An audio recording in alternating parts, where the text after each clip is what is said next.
I want to talk about just very briefly. I want to talk more on another video, but just briefly, I left because of some of the hypocrisy that has been going on, and it's just time. Unfortunately, it has been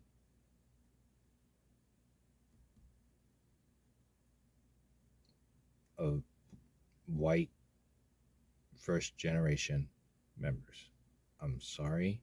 I'm not trying to be mean at all, but this is what I've been seeing as a second generation growing up in the church, especially a mixed black second generation. This is what I've been seeing. You took a lot of our credit. We felt very discouraged. A lot of our leaders felt, black leaders felt very discouraged. No credit. You didn't give us any credit when we did some type of missionary work. Um, we did not feel welcome in other Family Federation churches. Maybe New Jersey, New York. But when it came to other churches, our other Family Federation churches, we did not feel welcome. When I first came over to a certain state, I saw some members, they saw me and they were like, but I just brushed it off. Because it was like that look. I knew what that was. That was like, what are you doing here? I'm a second generation.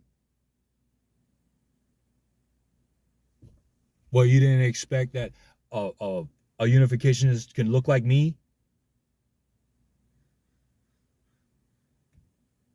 How are we supposed to spread the good word when you act like that? And it's not just white members. It was Asian member too.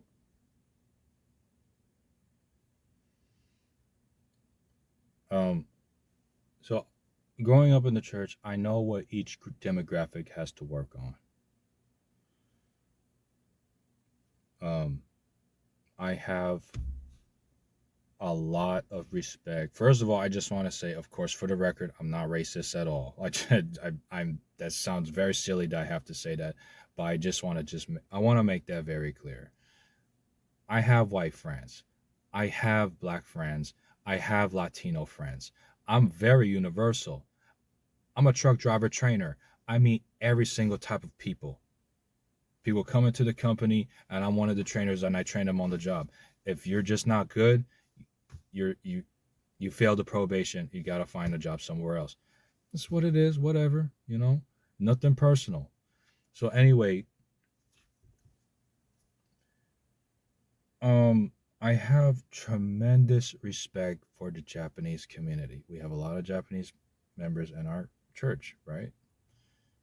I have a lot of respect, but I respectfully say, because I'm also a victim of this myself, gotta stop with the gossip. You gotta stop with the gossiping. You guys gossip like crazy. Like, if you are gonna gossip about somebody, then let it be something good.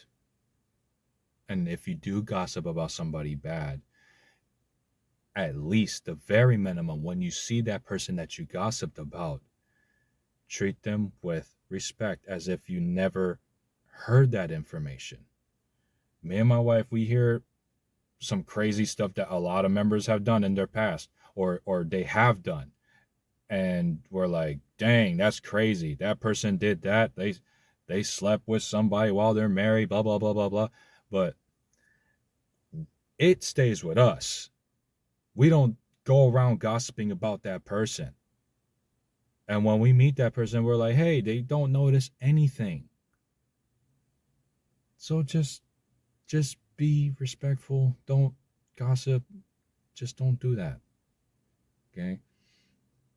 And also, I heard that there's this thing called able mem able members, King type members thing. That doesn't exist. That's not a church teaching. There's no such thing as Abel and Cain type members.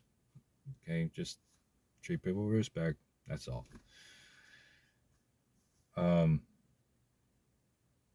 Korean members, you guys got a little bit of an arrogance. Some Korean members think they're superior. And I don't know what it is. Well, maybe I do know what it is, but you guys always make your own church. You don't come to the American church. You guys always want to be separate. The Japanese members at least came with the American church. They joined us. They're with the white American members.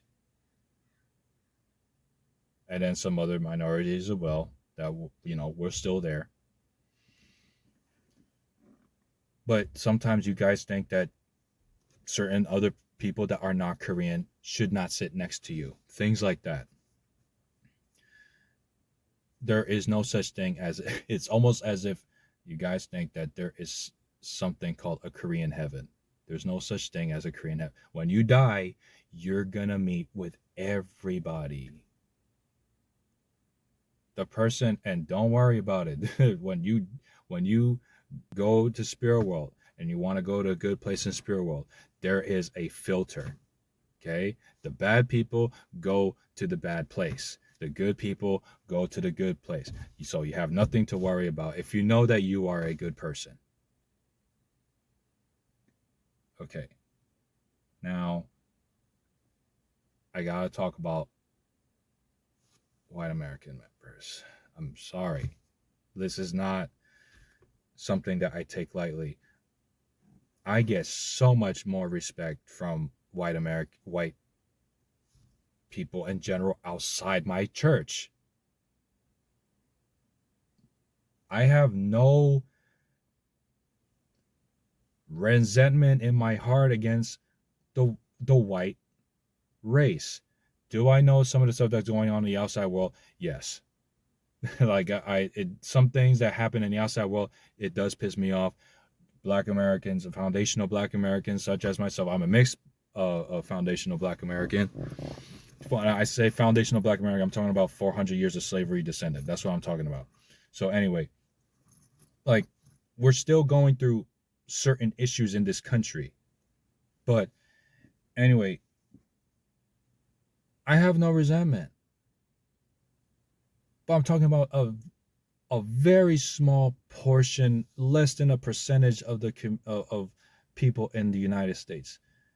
First generation white American members, Family Federation. You guys are in big trouble, man. Like, you've been hiding the racism for many years now. Why is it that you don't want that a lot of Black or Latino second generation are not getting matched? Because you don't want your children to get matched with them.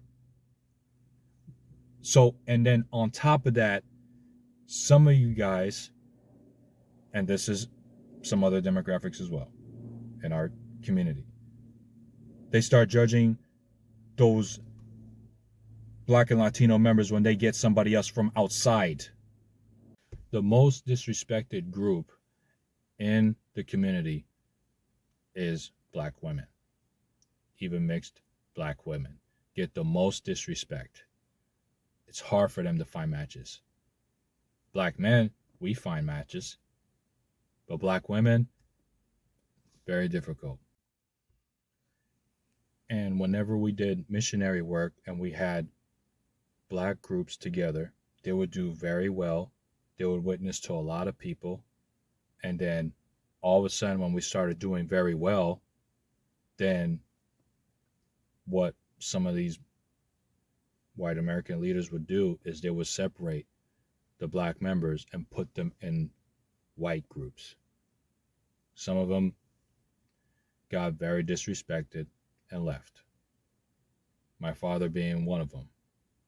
Unfortunately, right now, I don't have a relationship with my parents. It's a long story. That's going to be on another video. But Um, so they separated them. You know what one white sister told my dad? She was like, oh, sing the Cotton Field song. You know that's slavery, right? That was something that a lot of foundational Black Americans we didn't want to do. And if we didn't make the quota, slave master would whip us. We'll have a bunch of scars. We'll be bleeding. We'll be tired. We wouldn't eat the proper food. Picking cotton. That was slavery time. You told my father to sing the Cotton Field song? Are you fucking serious? So this is some of the reasons why Black Americans left, African members left in America. We're still dealing with racism. This is why a lot of the members in our church are predominantly white and Asian in America. Our church in Congo is huge. We have a big church in Congo. But I remember a Cameroonian brother came over to the United States and he was like, oh, I thought there was going to be way more black people here in America. No, unfortunately not.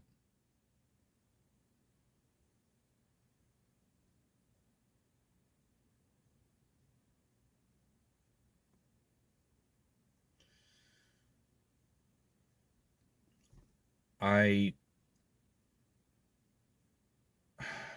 want to give a shout out to, I wish I can say their names right now, but there are certain first gen white American members that do an incredible job and they do not have this issue. And I wish that the good first generation white members overpowered the bad ones, because the bad ones unfortunately have done so much damage to our growth in America. One of the reasons why Mother Moon had to work so hard. And that's another thing. You guys want to bring a lot of black leaders that are part of ACLC and put them in the front as if there's nothing going on. I see that shit. We see that. I grew up in this church, man. I see what's going on. And there were many, many times where I wanted to leave. Me and my wife, we wanted to leave. But for some reason, God kept coming into my dreams and telling me, I need you to stay just a little longer. I know you want to leave, but I need you to stay just a little longer. And I stayed as long as I could. And then finally, God said, okay, now you can leave. I talked to God, man. It's not that I was just running on my feelings. Oh, I want to come to church. I don't want to come to church. I want to come to church. I don't want to. I'm not thinking like that. I'm not thinking on a secular point of view. I have a relationship with God. I talk with God all the time. I know that what I believe in is right, but I know how to make a very good distinction. It's just the members are not practicing what they preach. I hope this video goes viral in the community. And if it goes viral, even outside the community, that's great. More people can know the truth, about just, life in general, some of our teachings. I hope it betters them in their life. You don't have to be unificationist to believe in what we believe in. It is what it is. But I hope this goes viral. Please share this video. And I'm definitely going to be posting more content. All right. Y'all take care.